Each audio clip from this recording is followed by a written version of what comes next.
je suis Garance. Encore un voyage aujourd'hui, puisque je vous invite à m'accompagner au Japon, et plus particulièrement dans l'île d'Hokkaido. Alors, bienvenue au Japon, et surtout à Hokkaido. Hokkaido et yokoso.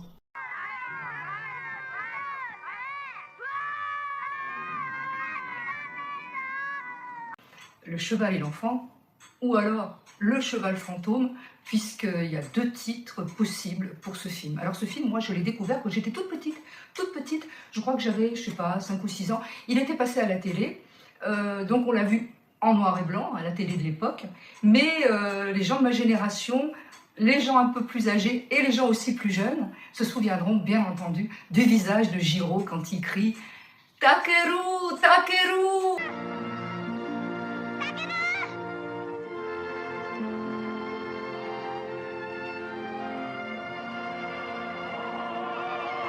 Ça nous est resté dans le cœur, hein, le gros plan de ce petit garçon qui, on peut dire, il crève l'écran, hein, le personnage de Jiro. Vraiment, l'histoire est articulée autour de lui et bien sûr au départ de son amitié avec ce cheval de course. Puisque d'abord il assiste à sa naissance. Déjà il attend la naissance de ce poulain avec une grande impatience.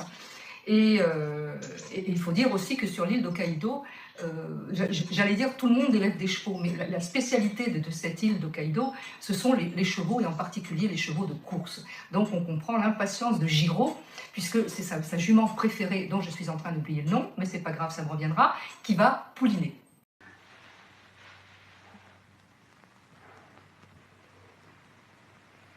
Chidori, hein, bon. Et dans la nuit, effectivement, ça y est, le petit poulain est né. Et c'est Jiro qui va lui donner son nom, qui va l'appeler Takeru. Et Takeru, alors qu'est-ce que ça veut dire en japonais Takeru? Alors là, c'est un petit peu compliqué parce que en français, ils ont traduit par vaillant, alors qu'en anglais, puisque le film, moi, je l'ai redécouvert récemment sur Internet, hein, il faut le dire, en VO, sous-titré en anglais et non pas en français, hein, je suis désolée, mais bon.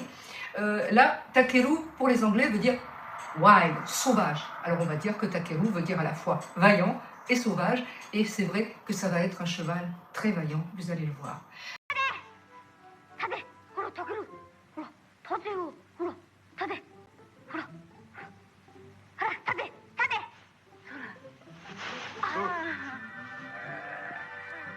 Alors, l'amitié de ce petit garçon pour ce cheval, alors non seulement il lui a donné son nom, et on sait que c'est très important de donner le nom d'un cheval. Et au Japon, le nom est très important.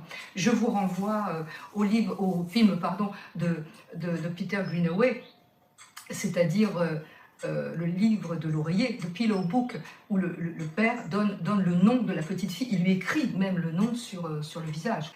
Le nom est très important. Bon, et il va, à mon avis, conditionner la vie, en partie tout au moins, de ce jeune étalon. Alors, cette amitié, elle se montre aussi parce que Jiro est capable de rassurer Takeru. Il est capable de le rassurer en jouant de l'harmonica que lui a donné l'ami de la famille, le jeune étudiant vétérinaire. On reviendra sur ce personnage, bien sûr. Donc, Jiro joue de l'harmonica pour rassurer Takeru. Il va le rassurer quand il vit la séparation avec sa mère, la jument.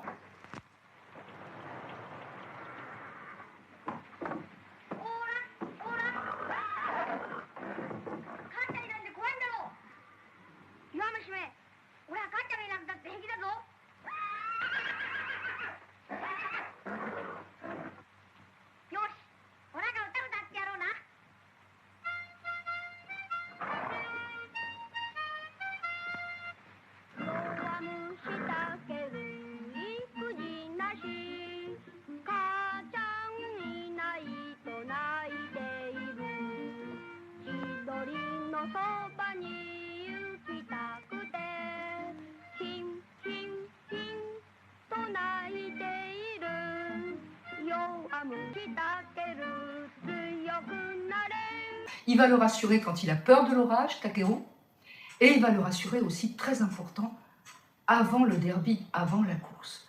Donc voilà pour cette amitié, le premier thème, l'amitié de Jiro.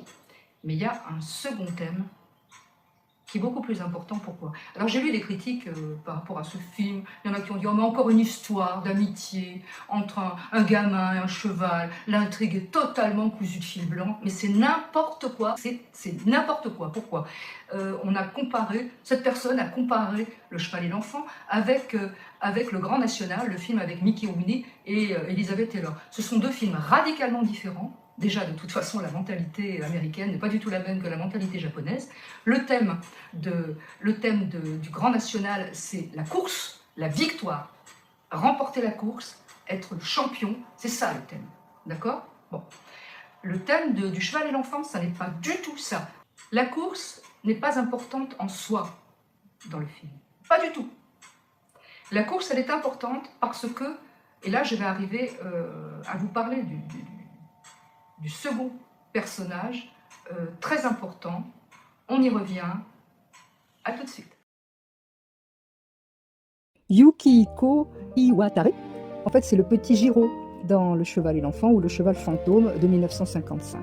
On a perdu sa trace après 1957, ce qui fait qu'on pouvait croire que c'était un acteur amateur, en fait, que c'était un enfant qui avait été engagé au moment du tournage dans le village. Mais il s'avère qu'après quelques recherches, en fait, j'ai découvert qu'il avait tourné de 1955 à 1957 dans deux autres films, à savoir Zenta to Sanpei en 1955.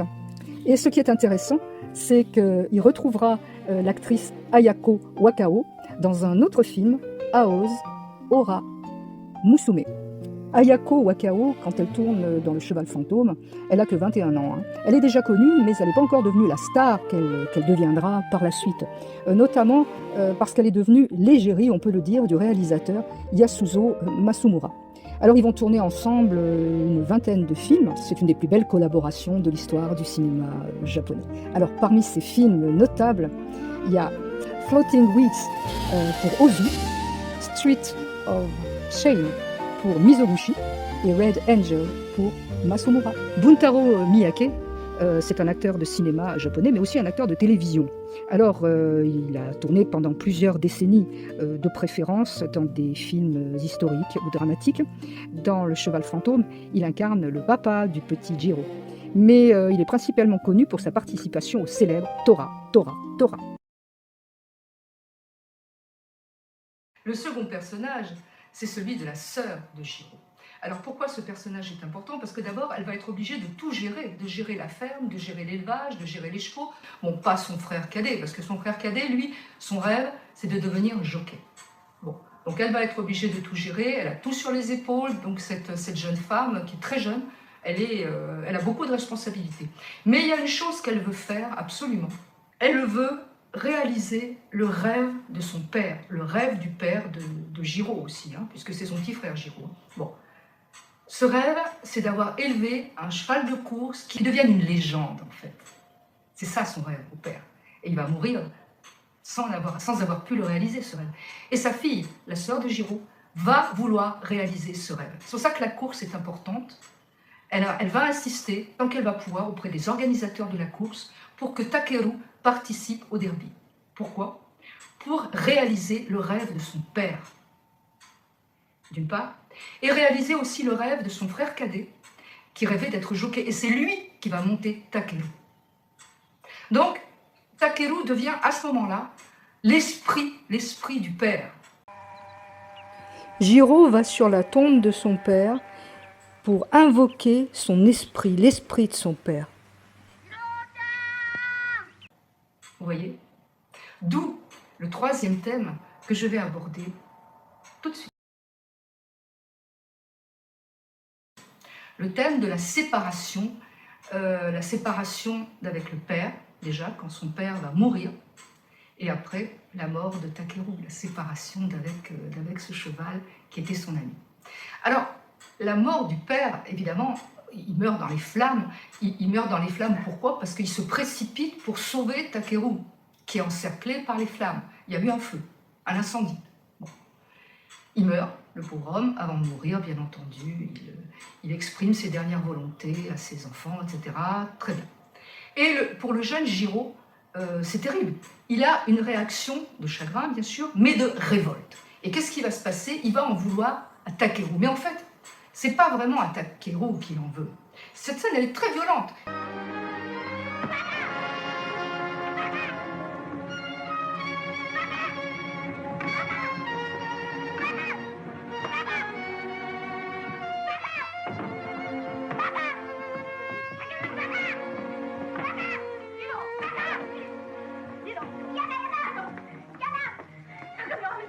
Il explose de colère, de révolte contre cet événement pour lequel il n'a rien pu faire.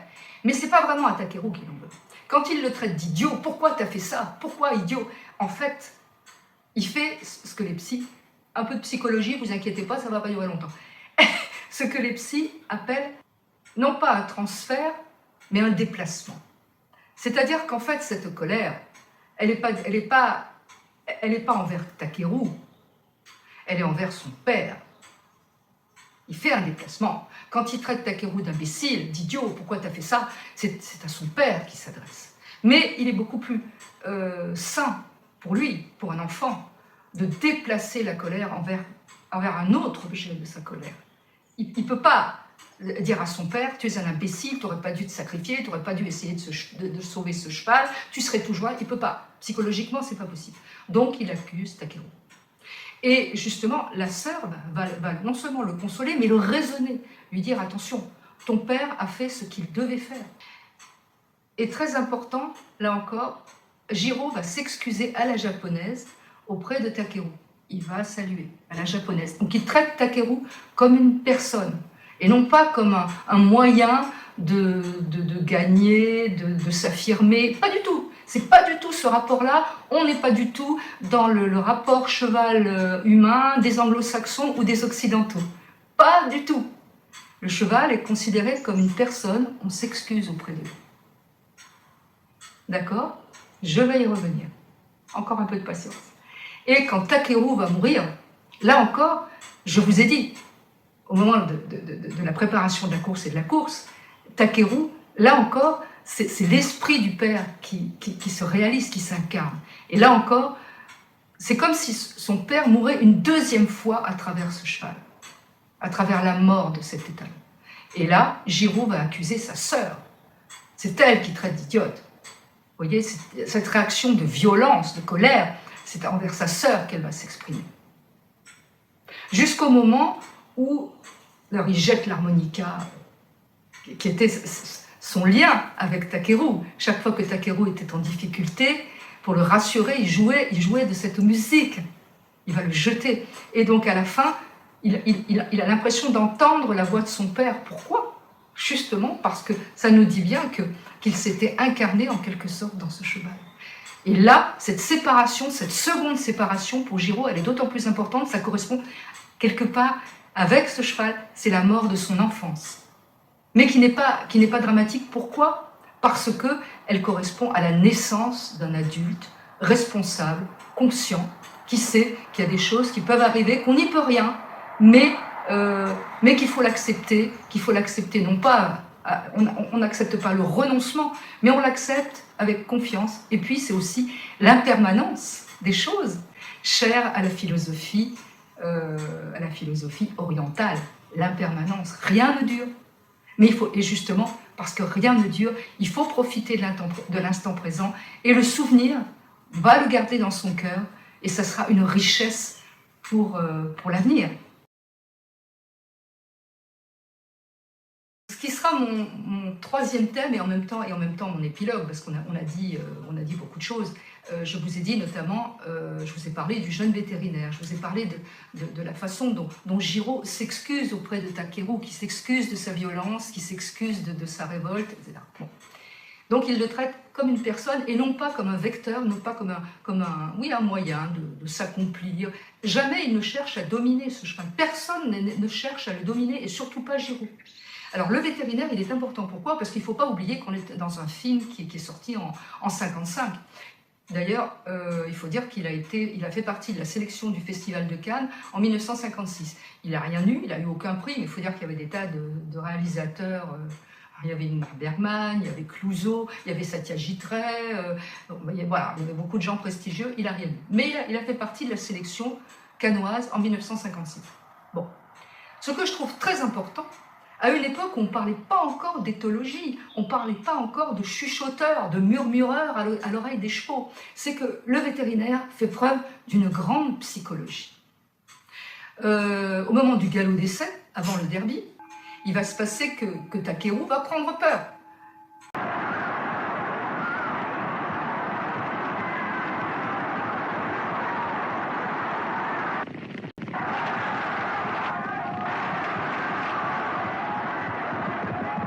On se dit, qu'est-ce qui se passe? C'est un cheval fou, qu'est-ce qui se passe? Bon, le vétérinaire l'examine, le vétérinaire officiel, je dis, mais tout va bien, il est en pleine santé, je ne comprends pas ce qui s'est passé, on ne comprend pas. Bon.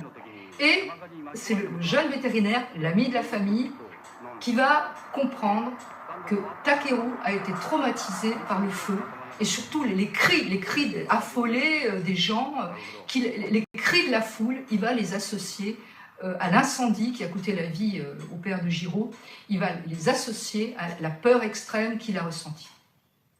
Et ça, le jeune vétérinaire, ami de la famille, il l'explique, il dit voilà, il a été traumatisé.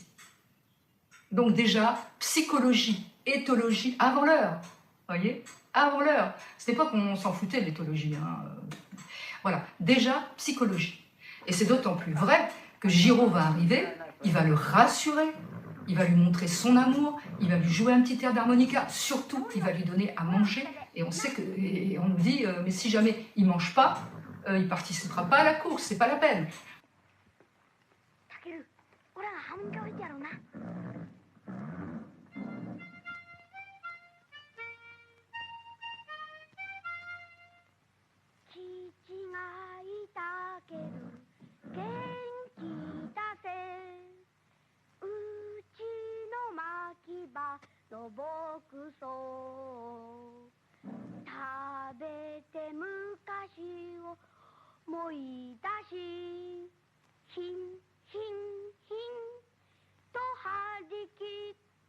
Pourquoi? Parce qu'évidemment, il y a des paris, bien sûr. Hein. Vous vous en doutez. Hein, dans toutes les courses, les gens parient. Il y a une notion de fric. Mais bon. Voilà.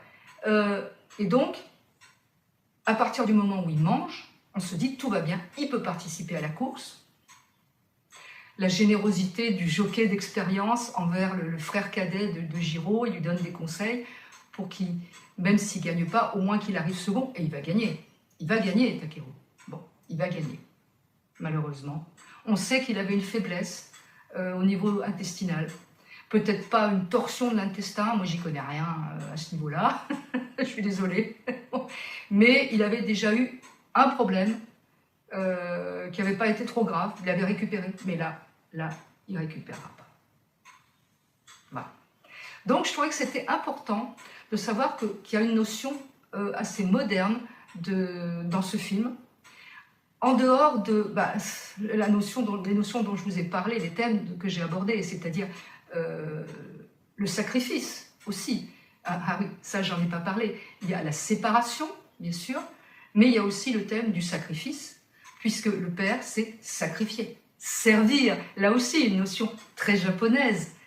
Bon, ils ne sont pas samouraïs, hein, puisque ce sont des gens, on voit la vie rurale, du Japon sur l'île, la vie rurale de cette île d'Hokkaido. Voilà, ce sont des éleveurs, ce ne sont pas des samouraïs. Mais il y a quand même cette notion de sacrifice, servir.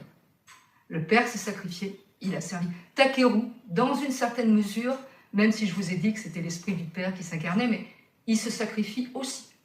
Vous voyez, bon, évidemment, un animal n'a pas cette notion, mais c'est la symbolique. C'est ce que lui dit la sœur. Dans sa courte vie, il a fait ce qu'on attendait de lui. C'est ça, servir, vous voyez. C'est faire ce qu'on attend de lui. Et il est devenu une légende. Alors là encore, il ne faut pas oublier que ce film est inspiré d'une histoire vraie. C'est celle du pur sang Tokino Minoru, véritable légende au Japon. Ce pur sang remporte 10 courses en restant invaincu tout au long de sa carrière. Il était né en 1948. En 1951, il remporte notamment le prestigieux derby du Japon, Tokyo Yushun. Mais 17 jours seulement après cette victoire historique, il meurt d'un tétanos compliqué d'une septicémie à seulement 3 ans. C'est précisément cette disparition brutale qui lui valut le surnom de cheval fantôme, Maboroshi no Uma. Je suis très très heureuse pour ma part d'avoir pu visionner une seconde fois ce film, et cette fois-ci en couleur, hein, ce qui n'était pas le cas la première fois. Pour moi, c'est un film qui est méconnu en Occident, alors que le visage de Jiro au Japon, les gens s'en souviennent. C'est dommage, parce que cet acteur, on ne sait pas ce qu'il est devenu. Hein, bon, il a disparu. Là encore, un mystère, vous voyez. Enfin, si quelqu'un peut me donner des nouvelles supplémentaires si vous avez des infos sur cet acteur, qui doit être un petit papy maintenant, bien sûr, mais moi je prends, hein, dites-le moi dans vos commentaires. Voilà, c'est un film méconnu, mésestimé, et c'est bien dommage. Et franchement, il vaut le détour. C'est tout ce que je peux dire de plus. Il y a des films qu'on oublie, et des films, et celui-là particulièrement, qui vous accompagne toute votre vie. À bientôt.